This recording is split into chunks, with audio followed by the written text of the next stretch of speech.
All right. Quick words for Huckleberry Finn 10 and 11. And this is my co pilot, the puppy. He was awake for a moment, but now he is deeply asleep.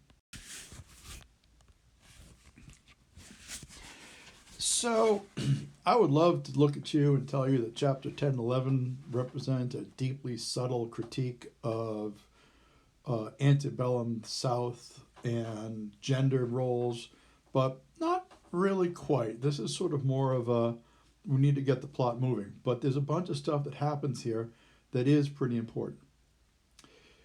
Probably one of the first things that happens is Jim gets bit by a snake. Now, he gets bit by a snake because Huck's an idiot. And Huck understands that he's been an idiot. He brings in the snake skin, the other guy sees the snake, then he gets bit on the heel, and it goes from there. And by the way, though, Jim figures out a way to treat himself. He seems to be all right, but it's going to take him a couple of days in order to get over this.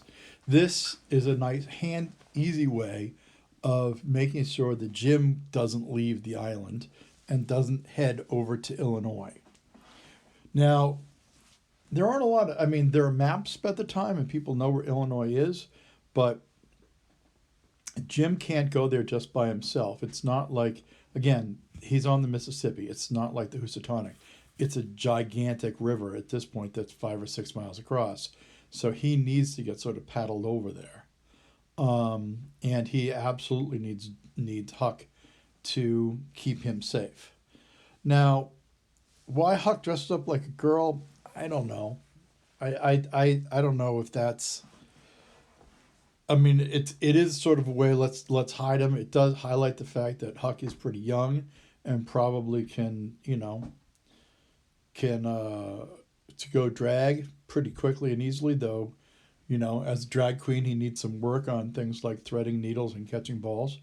I don't think Jim thinks that Huck is going to go sit inside some woman's thing. And this is, in many ways, this is a way in which Huck keeps learning things that clearly don't work. That the old way of doing things clearly don't work. This is the Tom Sawyer trick. Oh, I'll go in and I'll do this. And back home in Hannibal, this probably would work for Tom Sawyer, because everybody would be like, oh, he's a stupid, silly boy. Look, he's doing dress-up stuff. I'll play along with him. Here, not so much. Now, he doesn't get chased around a little bit, and he finds out some important information, but there's no way anyone's going to pass for him as a girl. Certainly with his pants on.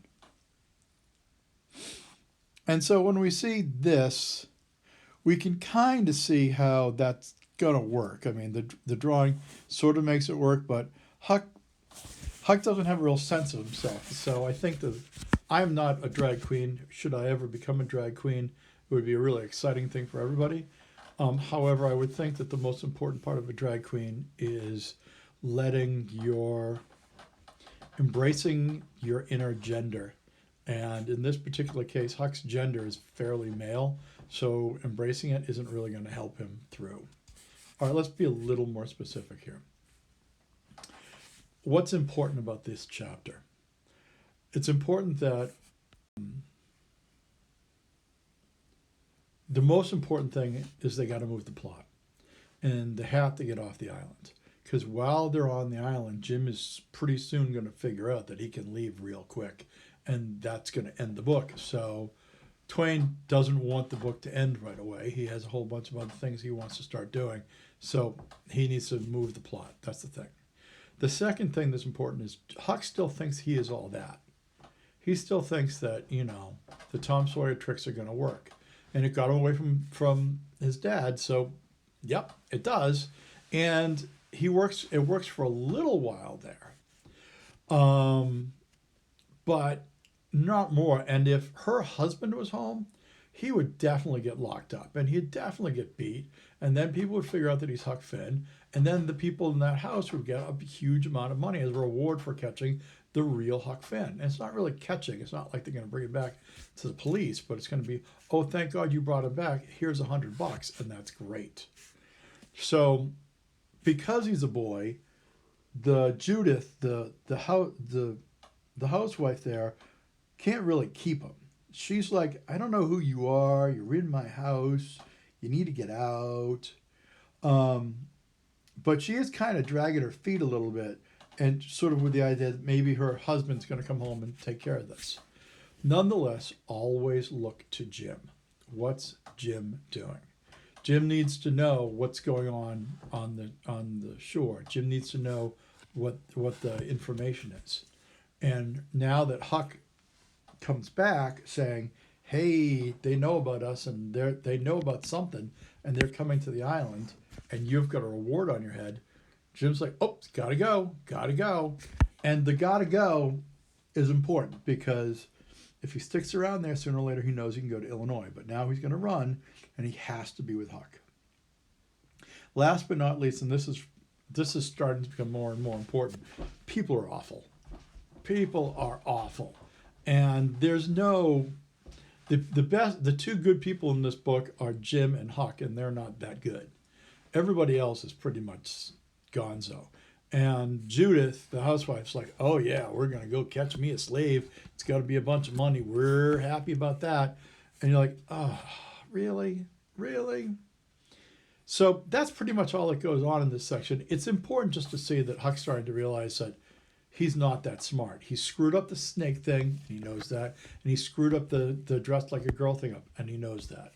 And it's important for him to start realizing that, you know what, this stuff's not going to work.